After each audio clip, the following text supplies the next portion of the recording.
SUAPP AIR. Precise aerial view. High-quality aerial renderings made simple. Today we'll walk you through how to create master-level visuals from 3 different modeling stages. Early design stage, draft and massing models. There are 2 ways to render draft and basic models. Method 1. LinkC V2 plus prompts. Select LinkC V2, Architecture.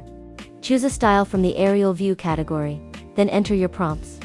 You can use preset prompts, or write your own. Prompt formula. Click Create. And your aerial rendering is ready.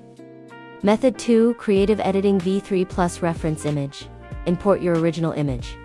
In the Edit panel, select Creative Editing V3 Banana Pro. Upload a reference image in the top left corner, and choose Image Style as the reference type. Click Create.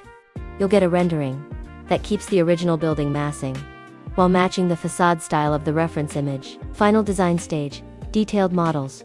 Simply choose LinkC V2, Architecture, Aerial View Style.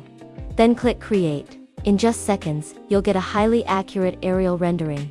For semi-finished models, if your model lacks surrounding context, besides using LinkC V2 with prompts, you can also use Smart Editing Gives Environment to automatically generate surroundings. Click Create and it's done. Easy, right? Go try it out now.